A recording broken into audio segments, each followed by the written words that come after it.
जय हिंद दोस्तों, आप सभी का स्वागत है आपके अपने इस यूट्यूब चैनल में।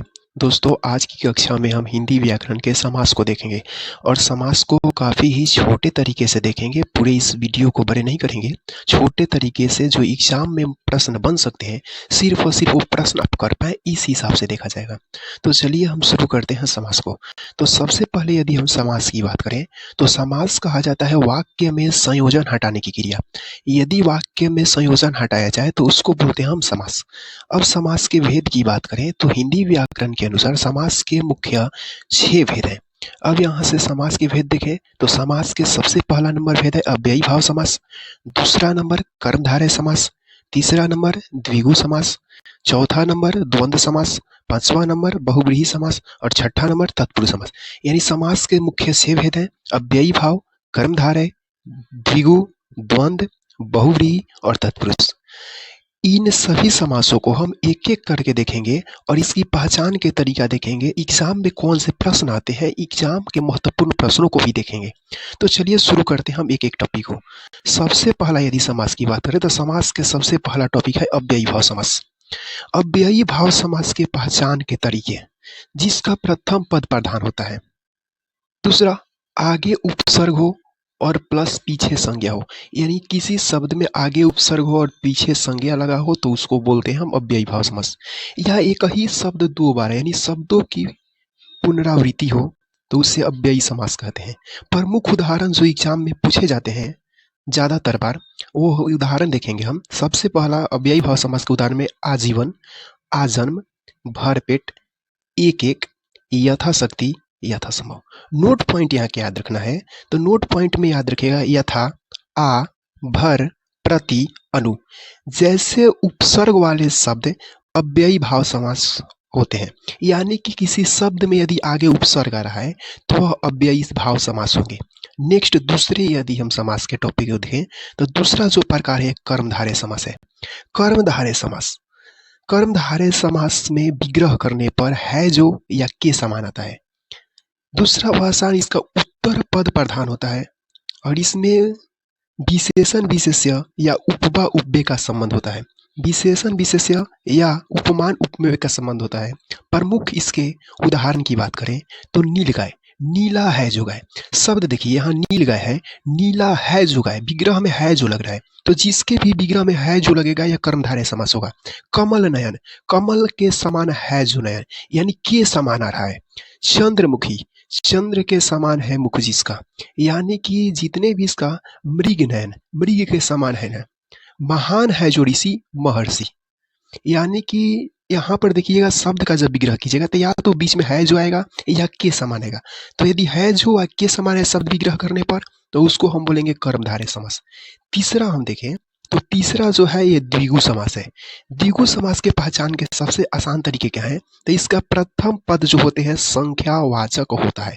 प्रथम पद संख्यावाचक होता है, यह सबसे आसान है पहचान के तरीका। यानी जैसे उदाहरण देखें चौराहा, यानी चौ यानी 4 आ रहा है, अठनी 8 आ रहा है, त्रिभुज 3 आ रहा है, नवरात्र 9 आ रहा है, शताब्दी 100 आ रहा है। यानी कि जिसके भी प्रथम पद संख्यावाचक होता है तो वह द्विगु समास कहलाता है। लेकिन विशेष इसमें नोट पॉइंट क्या है याद रखना है। नोट पॉइंट, यदि शब्द का पहला अक्षर संख्यावाचक हो लेकिन विग्रह करने पर बीच में और शब्द का प्रयोग आ रहा हो तो वह द्विगु समास नहीं होगा, वह द्वंद्व समास होगा। जैसे यहाँ पर देखिएगा 36, इसके विग्रह कीजिएगा तो 6 और 30 यानी 36, 6 और 30 मिलकर के 36 बना हुआ। 3 4 यानी 3 और 4, 3 4 तो यहाँ पर देखिएगा द्वंद्व समास है, द्विगु नहीं होगा। पहला पद संख्यावाचक हो लेकिन विग्रह में और लगे या लगे तो उसको बोलेंगे हम कौन से समास, द्वंद्व समास। यह विशेष ध्यान आप दीजिएगा। अगला हम देखें तो अगला जो समास के प्रकार है द्वंद्व समास है। द्वंद्व समास के पहचान के नियम क्या कहता है, शब्द के बीच में योजक चिन्ह होता है। शब्द के जो बीच में होगा योजक चिन्ह होगा, विग्रह करने पर और या लगता है।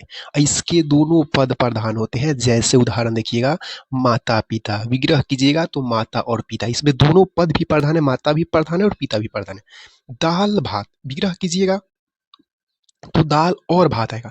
शीतोष्ण, शीत और उष्ण। सामान्यतः द्वंद्व पहचान है, द्वंद्व समास के जो पहचान है, इसके जो बीच शब्द है, इसके 2 शब्द है, इसमें देखिएगा बीच में योजक चिन्ह लगा हुआ है। जिसमें योजक चिन्ह नहीं लगेगा उसको शब्द को तोड़ेंगे और तोड़ने पर यदि और लगे या लगे तो उसको बोलेंगे द्वंद्व समास है। जैसे शीतोष्ण, शीत और उष्ण।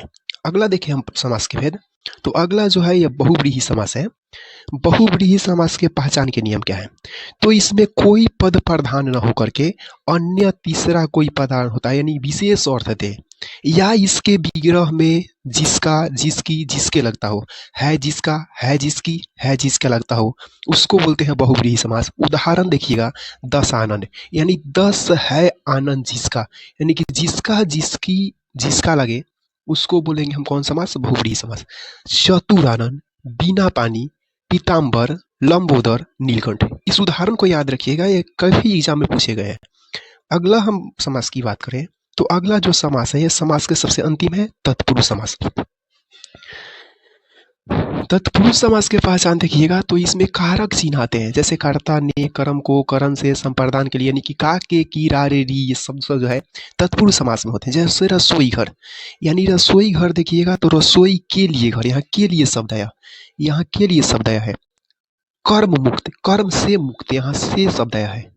नेत्रदान, नेत्र का दान। राजकुमार, राजा का कुमार, यहाँ से गगनचुंबी, गगन को चूमने वाला, यानी कि यहाँ पे मृत्युदंड।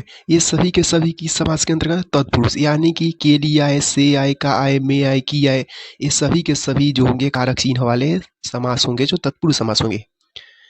इसमें उत्तर पद प्रधान होता है, ये भी आप याद रखिएगा। तो चलिए छोटे से वीडियो कैसे लगी आप कमेंट में ज़रूर बताइएगा। यहाँ पर आप समास के पहचान के सूत्र यहाँ से आप स्क्रीनशॉट ले लीजिएगा, छोटे शब्द में लिखा गया है, यहाँ से आप छोटे शब्द में याद कर सकते हैं। और यहाँ पर भी आप समास के भेद पहचान की सारणी है, इस सारणी को आप अपनी कॉपी में नोट कर लीजिएगा। आसानी से आप एग्जाम में समास के जो भी प्रश्न पूछे जाएंगे आप करके आइएगा, निश्चित तौर पर करके आइएगा। इसलिए अगर वीडियो इसी प्रकार से अनेक टॉपिक चाहिए तो चैनल से आप जुड़े रहें। धन्यवाद।